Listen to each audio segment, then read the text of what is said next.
Every family member deserves that closure.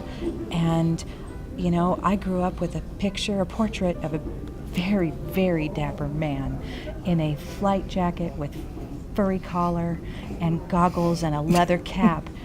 And I didn't really know who he was because it was a too painful topic to discuss. And it should never be too painful to be proud of a family member who made the ultimate sacrifice. So we remember him every day for that reason.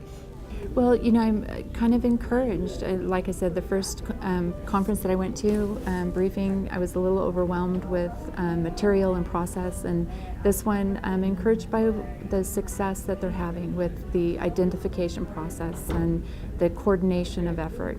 And everybody has just been so wonderful.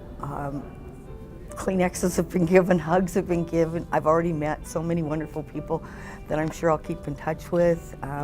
I feel just very comfortable here. I'm very happy to be here.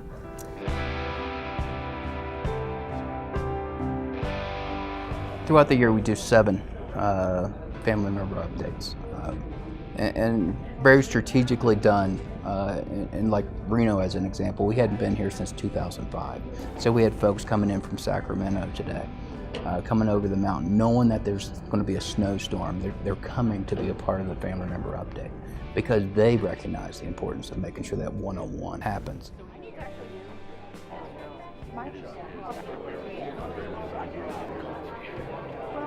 Family member updates, I think, are critical to the mission. Besides accounting for missing Americans, we also have a responsibility to get the word out to the families and to the nation, letting them know what we're doing. These family member updates are a great opportunity to get the briefings, get the background, and then perhaps most importantly, they'll have an opportunity to sit down one-on-one, just like this, with an analyst and say, what can you tell me about my loved one's case? I open up with introductions, welcome everybody, kind of lay the ground rules. Then we played the video. And the video, I mean, as I was watching folks, I saw them taking it in and paying attention. And I think that really set the groundwork for laying out just exactly what we do in regard to our mission. After the video, we moved into the remembrance ceremony where we give families the opportunity to give a story, a tidbit about their family member that's missing. November 20th, 1943. USS Arizona, and he was my father's brother. Serving in the Army in North Korea.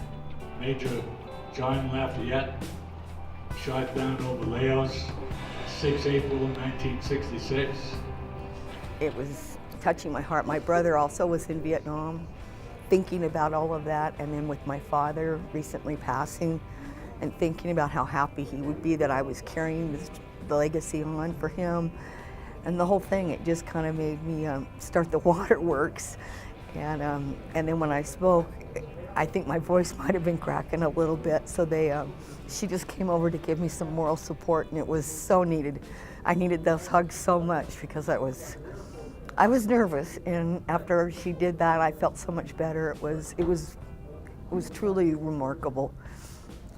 My office says, if I can get Army to stand up, So we have a better chance of getting more remains out of Korea than perhaps we do out of Southeast Asia. 3 separate laboratories, the first being circuitous path, but the Korean War test activation is what we use. We always get invited to the family meeting updates. We like to have a couple of DNA people here to answer questions from families about what happens to their DNA when it comes to our lab. When a family member comes up to us, we'll look at the family tree chart that we have, and then they fill out their forms saying who they are, who their service number is, and then what we'll do is we do a swabbing of the inside of their cheek. We'll take a few swipes. The cheek cells are collected onto the filter paper in the swab, and then that's brought back to the lab, and that's where we get what we process to get the DNA profile. what happens then is we have the World War II, the Korean War, and the Vietnam War breakout sessions, and they get more information, general information about their conflict. All these cases are very well-developed, mature cases. With about 100 individuals who were in this battle. Yeah, and they're like, hey, and they want me to take a picture. I remember what happened to them. So during the course of the day, We do have one-on-ones that will have the service casualty offices, and we'll also have some of our analysts where you have that interaction. They can ask questions specifically on their case.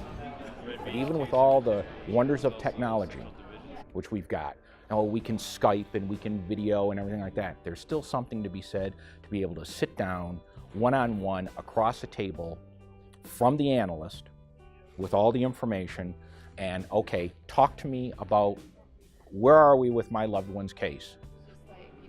I think the American people need to know, to those of us privileged to work this issue, and I use the word privileged intentionally, it is not just a job to us. Come in at 8 o'clock, go home at 5. It is not a job. It is a mission to us, and it is a commitment, and it is a promise to those families, and by extension, to the kids that we send into harm's way. We're going to do everything possible to bring you home, and to the families, your loved ones are not forgotten. I think the real importance of the FMU is that connection. It's that ability to look someone in the eye, and to tell them what's going on with their loved one.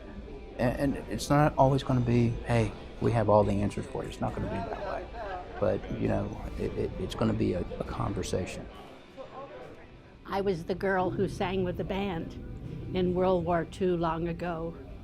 We said goodbye and raised a hand. We never allowed the tears to show. In World War II long ago, songs were of love and dreams yet to be. We never allowed the tears to show. My brother was killed at 23.